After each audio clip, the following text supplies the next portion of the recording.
You're 17 years old, and you've just done the best thing you'll ever do. The animal on your shoulders is heavy. Your legs are shaking. You've been walking since before sunrise, and the blood has dried in a hard crust down your back. For 2 days, you tracked this thing. You waited in the cold. You got close enough to smell it, and you didn't miss. Now you can see the smoke from camp through the trees. You already know how this goes. They'll hear you coming, they'll look up, your mother will see what you're carrying, and your father will see it. And the girl you've been trying not to look at will see it too. You walk into the firelight and drop the carcass on the ground. Nobody cheers. An old man leans over the animal, pokes it with one finger, and makes a face like he's smelled something bad. He says it's skinny. He says he's seen bigger. Someone else asks if you dragged it or if it died of old age on the way. A woman laughs. Then another one. Your uncle shakes his head slowly, like you've embarrassed him. You feel your face go hot. And here's the part that should stop you cold. They're not being cruel. They're not bullying you. Every single one of them is following a rule. A rule so old and so serious that breaking it could get a man killed. You just walked into a world with 10 of them. Now, here's what most people get wrong about ancient humans. We picture them as wild, free. No laws, no rules, no one telling them what to do. Just people doing whatever they wanted under an open sky. That's backwards. They lived under some of the tightest social rules in human history. Rules that decided what you ate, who you married, what you were allowed to own, and whether you were allowed to feel proud of yourself. And none of it was written down. Nobody enforced it with a badge or a weapon. Yet almost nobody broke the rules. Which raises the question this whole story is built on. If there were no police, what happened to the ones who did? By the end of this, you'll have the answer. You'll also know which of these 10 rules decided who lived and who was left behind. Which one took away your right to choose who you'd spend your life with? Which one meant you were never, not once, alone? And the 10th one, the one people don't believe until they see what was found in a cave in England. But we start with the reason that old man insulted your kill. Rule 1. The animal you killed was never yours. You brought the meat in. You took the risk. In our world, that makes it yours, and what you do with it is your business.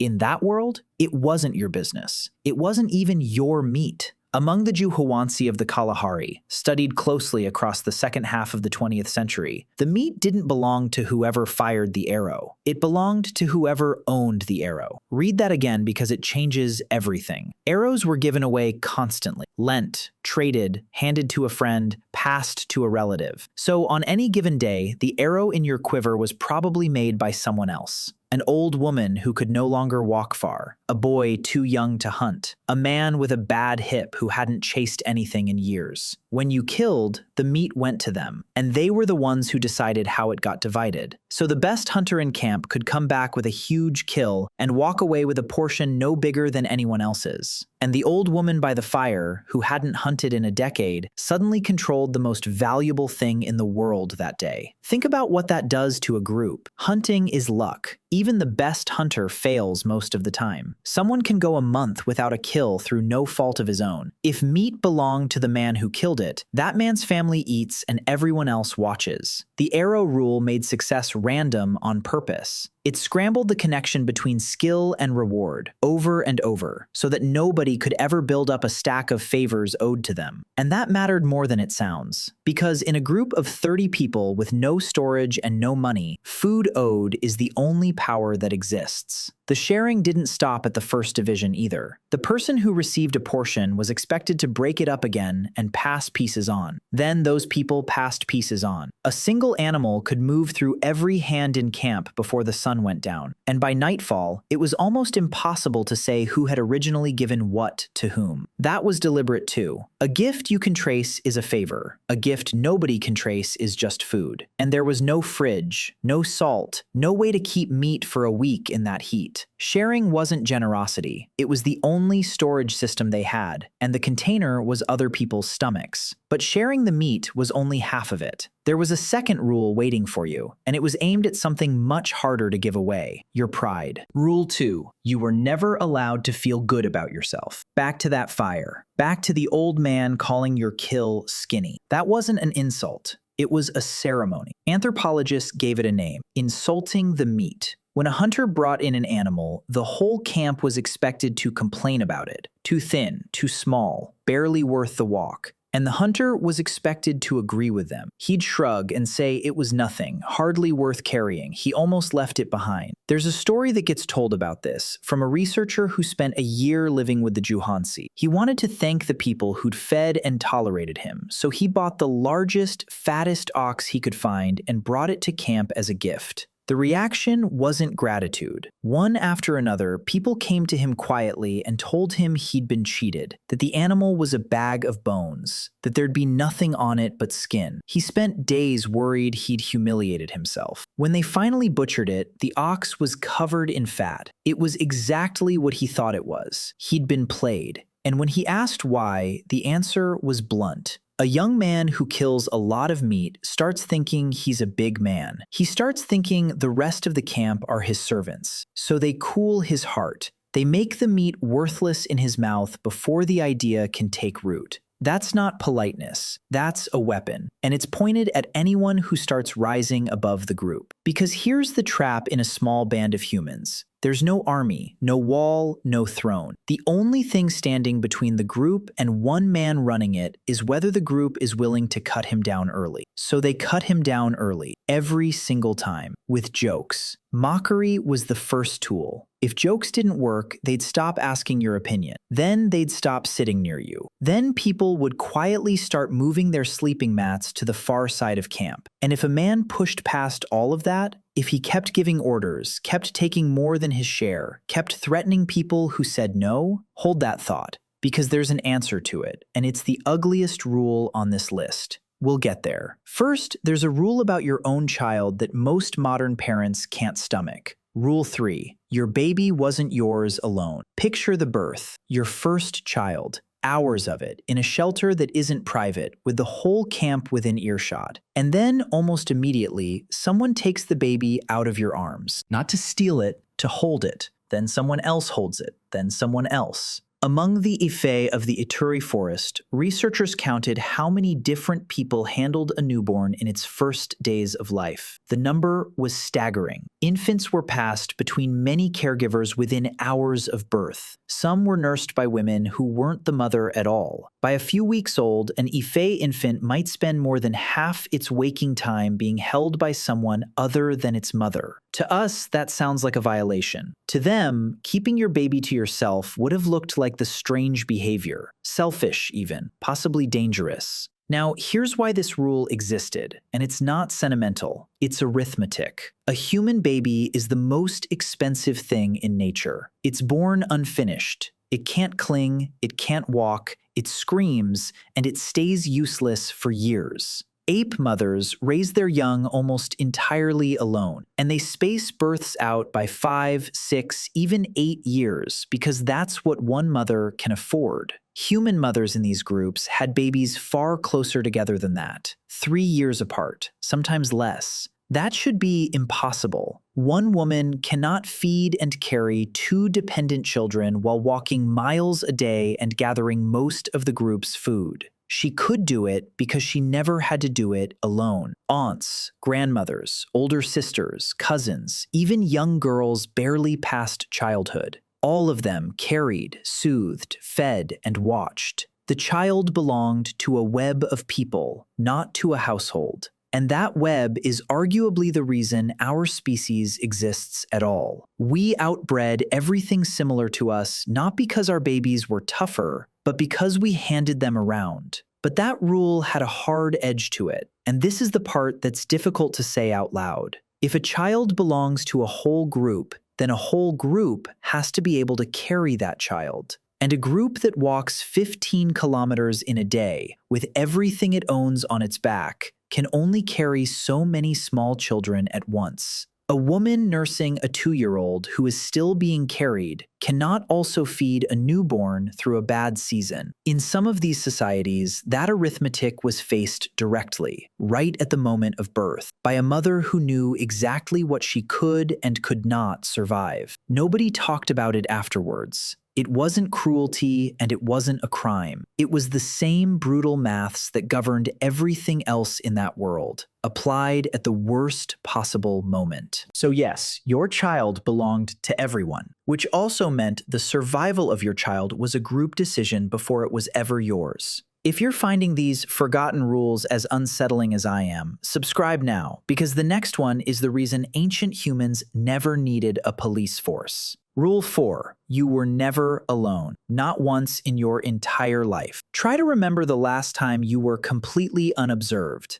Alone in a room, door shut, nobody able to hear you. In your whole life in that camp, that never happens. Not one single time. Shelters were small, thin, and packed close together. In many camps, you could stand at one fire and hear a conversation at another. Everyone slept within a few steps of everyone else. There were no doors. There was no wall thick enough to hide a raised voice. So every part of your life happened in public. Your arguments with your partner, your grief when your child died, your sickness, your sex life, your bad moods, your jealousy, your worst moment. All of it was heard by people who would still be sitting next to you tomorrow morning. And this is where the whole mystery cracks open. You've been waiting for the answer to how these rules were enforced without police, without courts, without anyone in charge. The answer is that everyone was the police, and the weapon was talk. Gossip in a hunter-gatherer camp isn't idle chatter. It's the entire justice system running quietly in the background. Who's lazy? Who took more than his share? Who's been sneaking off with someone else's partner? Who lied about where he found honey? Who hit his wife? Every meal, every walk, every night by the fire, reputations were being updated in real time by people who had known you since you were born. And because nobody had privacy, nobody could hide the evidence. The system worked because the walls didn't exist. And it ran on humor, which is why it worked so well. Nicknames stuck to people for life. The man who ran from a snake at 19 was still hearing about it at 50. The woman who claimed she'd found a beehive that turned out to be empty carried that story to her grave. Being laughed at every day for one bad decision is a punishment with no end date and no appeal. There's no serving your time. There's no moving to a new town where nobody knows. Now think about what that means for you. Your name is the only thing you own that actually matters. Lose your name, and you don't get invited on the hunt. You don't get the good cuts. Your children don't get the extra hands. You're still in camp, but you're finished. Which brings us to the rule that decided whether the group kept you at all. And the answer to this one surprised the scientists who found it. Rule 5. If you couldn't walk, the group decided your fate. Everybody assumes they know how this went. Ancient life was harsh, so the injured got left behind. A man who can't keep up is a man who dies alone in the grass. That's the story most of us grew up with. And the bones say it's wrong. In a cave in the mountains of northern Iraq, researchers uncovered a skeleton of a Neanderthal man who has become one of the most famous injured humans ever found. He's usually called Shanidar 1. His injuries are hard to even read through in one go. A crushing blow to the left side of his face that almost certainly blinded him in one eye. A withered right arm, damaged so badly it was useless, and at some point amputated or lost below the elbow. Damage to his leg and foot that would have left him limping badly. Bone growth around the ear canals that suggests he was probably deaf. Blind on one side, one-armed, limping, possibly unable to hear someone shouting a warning. And here's the part that matters. Every one of those injuries had healed. Healed bone means time. Time means somebody fed him, moved him, protected him, and waited for him for years. In a landscape where a fit adult could barely make a living. He's not the only one. There's the skeleton of an old Neanderthal man from France with almost no teeth left in his jaw, and the sockets long since closed over, meaning he lived a long time without being able to chew properly. There's a young man from a cave in southern Italy whose skeleton shows a form of dwarfism that would have made him unable to hunt, buried carefully with the group. So the rule wasn't abandon the weak. The rule was harder and stranger than that. You had to be worth carrying, and worth wasn't measured the way we measure it. A blind, one-armed man who can't hunt can still keep a fire alive. He can watch children while every fit adult is out working. He can hold 40 years of knowledge about where water sits in a dry season, which nobody else in camp is old enough to remember. In a world with no books, an old, damaged man is a library. You don't leave a library in the grass, but that also means the reverse was true. If the group decided you brought nothing, no knowledge, no hands, no goodwill built up over a lifetime, there was nothing to appeal to. No system, no rights, just the quiet judgment of 30 people who'd known you forever. Now hold on to that idea of goodwill built up over a lifetime, because the next rule is where that goodwill got built, and it started long before you were old enough to have any say in it. Rule 6. Someone else chose who you'd marry, and they chose before you could talk. Here's the promise I made at the start, and here it is. You didn't pick your partner. In many hunter-gatherer societies, that decision was made for you while you were still a baby. Among Juhowansi families, parents arranged marriages for daughters young, often before puberty, to men who could be many years older. In parts of Aboriginal Australia, a girl could be promised to a man before she was born, as part of an agreement between two families that had nothing to do with her. To us, that's monstrous, and it wasn't gentle. Girls resisted, cried, refused to go into the shelter, ran back to their mothers. But this is where the story turns, because there's a detail that gets left out. The girls won constantly. A first marriage very often collapsed, and a second. Divorce in these societies was quick, common, and carried almost no shame. A woman could walk out, go back to her parents, and be remarried within a season. Some women went through several arranged marriages before one held, and by the time they were in their 20s, they were choosing for themselves. So the arrangement was never really a cage. It was an opening move. And the reason parents cared so much wasn't romance or property or honor. It was survival, and it was cold arithmetic. A marriage tied your family to another family, usually in another camp, often a long walk away, sometimes days away across country you didn't own, which meant that when your waterhole dried, when the animals moved, when your camp had a terrible year, there was a place you could go where somebody was obligated to take you in. Your marriage was a door into someone else's territory. That's why it was too important to leave to a 17-year-old with a crush. But a marriage is one door, one family. Ancient humans needed dozens, and the way they built the rest of that network is the rule that would break a modern person fastest, because it meant you weren't allowed to keep anything. Rule 7. If someone asked for your things, you gave them away. Think of the object you'd least like to lose. Not your phone, something you made, or something you were given that means something. Now imagine a rule that says if the right person asks for it, you hand it over and smile. Among the Juhowansi, there was a system for exactly this. It's called sharo, and it's one of the strangest, smartest things ever recorded about human beings.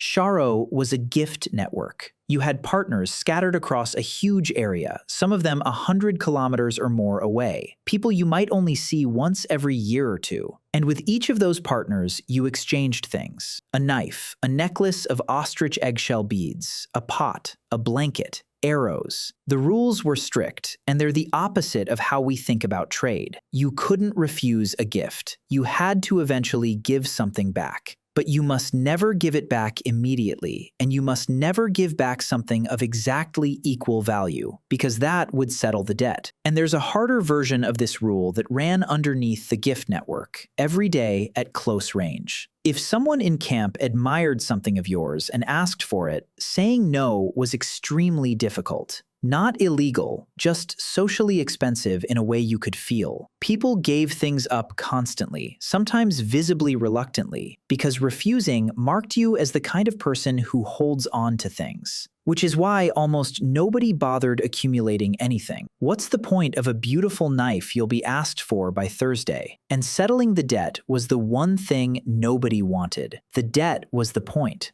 As long as you owed each other, you were connected. The moment the accounts were square, the relationship was over. So objects moved constantly. A single set of beads might travel through dozens of hands over decades, crossing hundreds of kilometers, and be worn by people who never met the person who made it. Now, here's what that actually is. Once you strip away the beads and the arrows, it's insurance. A person with 15 hetero partners spread across 15 different territories has 15 places to walk to when the rain fails. He doesn't own food. He owns obligations. And obligations don't rot, which means a man with a pile of possessions and no partners was the poorest man in the world, and everyone knew it. But even a network like that has limits. Sometimes the whole region goes bad. Sometimes camp itself becomes unbearable. And ancient humans had a rule for that, too. And it's the one that stopped tyrants. Rule 8. You had to be able to walk away, and you had to actually do it. Nobody stayed in one group their whole life. That's not how any of this worked. Camps swelled and shrank all year. Families arrived, stayed for weeks or months, and drifted off to a brother's camp or a cousin's camp. A group of 40 could become a group of 12 in a fortnight, and nobody would call it a crisis. There was a rhythm to it as well. For part of the year, when water and food allowed it, many families would gather in one big camp. Hundreds of people. Noise, dancing, trade, arguments, marriages arranged, news exchanged across an entire region. Then the season turned, the water thinned out, and that crowd broke apart into small bands again and scattered across the land, growing and dissolving, over and over, for tens of thousands of years. And crucially, camps split when the tension got bad. Two men are feuding. A woman is furious with her sister. Somebody's been taking more than his share and won't stop. There's no judge to call, no council to sit, no way to force a ruling. So the camp simply comes apart. Half the people pack up and go stay with relatives 40 kilometers away. And the problem dissolves because the problem needs an audience to exist.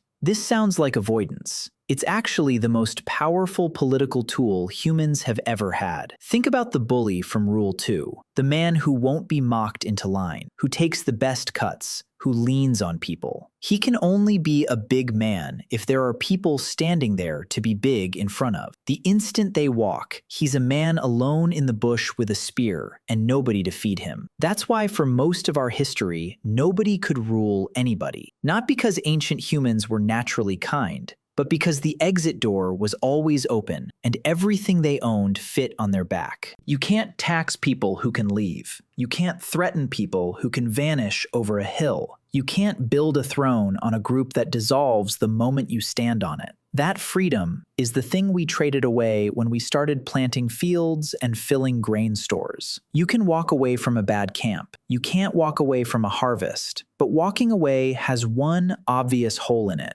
And you've probably already spotted it. You can walk away from a bully. You can't walk away from a man who kills people. He'll simply follow. So what did they do with him? Rule 9. The group killed its own, and it decided together. This is the answer to the question we opened with. No police, no courts, no prisons, no written law. And yet, murderers were dealt with permanently. When researchers went back through the records of dozens of hunter-gatherer societies looking for how they handled their worst people, the same pattern kept surfacing. Repeat offenders, men who killed more than once, men who terrorized the camp and refused every warning, were executed by the group. Not in anger, not in a brawl, by decision. And before it ever reached that point, there was a step in between that we've mostly forgotten how to fear: being sent away. Exile sounds soft to us, lonely maybe, but survivable. In that world, it was closer to a delayed execution. Alone, you can't hunt anything large. You can't sleep safely because someone has to watch the dark while you're unconscious. You can't get injured because a twisted ankle with nobody to bring you water is a death sentence. And every other camp within walking distance already knows exactly why you were thrown out. Because news moved along those marriage and gift networks faster than a man could walk. Nowhere to go, nobody to take you in. Most people, faced with that, changed their behavior. That was the point. The process was slow, and it started small. First, talk. That gossip system from Rule 4, grinding away, warning him through relatives and friends. Then open ridicule. Then people avoiding him. Then, if he was dangerous enough, quiet conversations between the men of the camp. And eventually, something close to a consensus. And then, in many recorded cases, one detail that tells you these were not simple people. The killing was often carried out by the offender's own close relative, a brother, a cousin, a son. Because if an outsider did it, the dead man's family would be obligated to answer. And that's how a feud starts.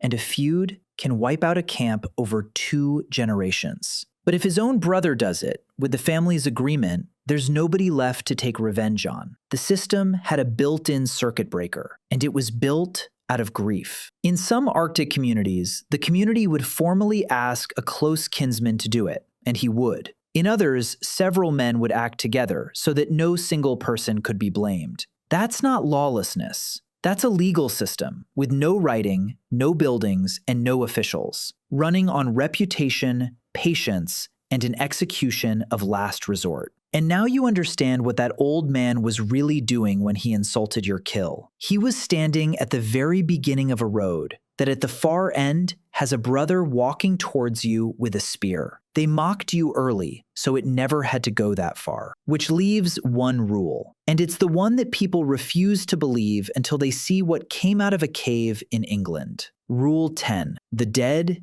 did not leave. Here's the promise I made in the first minute. Now it comes due. In Somerset, in the southwest of England, there's a cave called Gough's Cave. Inside it, researchers found human bones from roughly 14,700 years ago. The bones had cut marks, careful ones, flesh removed, marrow taken, skulls handled with what can only be described as skill. Several skulls had been shaped. The faces and bases were struck away, the broken edges trimmed back, the rims smoothed. What was left were bowls, cups made from the tops of human heads. The first instinct is horror, cannibalism, savagery, a nightmare in the dark. But the work is too neat for that. Butchering an animal in a hurry is messy. This was patient, controlled, and skilled, and the shaping of the skulls served no practical purpose at all. Nobody needs a cup that badly in a landscape full of animal hide and bone. So look at what's actually being said here. There are people alive today who were doing something similar within living memory. In parts of the Amazon, groups consumed the bodies of their dead as a funeral rite. When outsiders asked them why, they explained it was the loving thing to do. The idea of putting a person you loved into cold, wet ground and leaving them alone out there struck them as horrifying. Different peoples, different continents, the same instinct running underneath. The dead stay with the living, and it shows up everywhere once you know to look. Skulls kept in houses long after burial, dug back up and brought inside.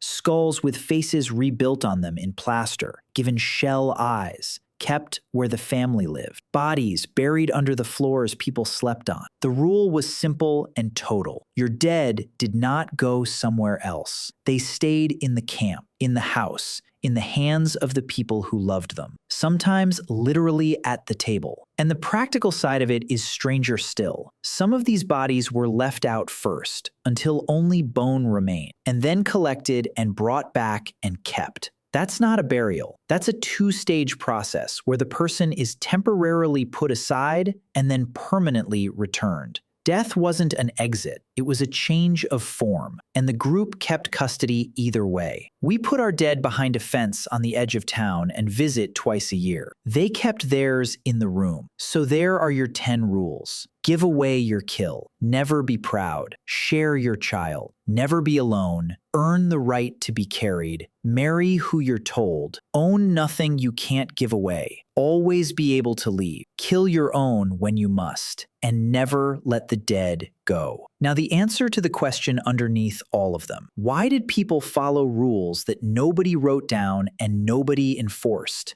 Because every one of these rules is aimed at the same target. Every single one. They all exist to stop one person from getting more than the group can tolerate. Meat gets scrambled by the arrow rule, so no hunter builds power. Pride gets mocked flat, so no man builds status. Children get shared, so no family builds an advantage. Privacy gets removed, so nothing can be hidden. Possessions get pushed out into the network, so no one builds a pile. Camps dissolve so no one builds a throne. And at the very end of the road, if a person still won't stop, the group ends him. Those aren't 10 rules. That's one rule, wearing 10 different faces. Nobody gets to be above the rest of us. And here's the part I promised you at the beginning. One of these is still running inside you right now, and you can prove it in about 10 seconds. Imagine a stranger is handed $100. He gets to offer you a split, any split he likes. If you accept, you both keep the money. If you refuse, you both walk away with nothing. He offers you $5 and keeps 95. Pure logic says take it. $5 is more than zero, and you'll never see this man again. But most people refuse. They'll burn their own money for the satisfaction of making sure he doesn't get his. Researchers have run that experiment across the world for decades, and the same stubborn thing keeps happening. People pay real money to punish unfairness that costs them nothing to accept.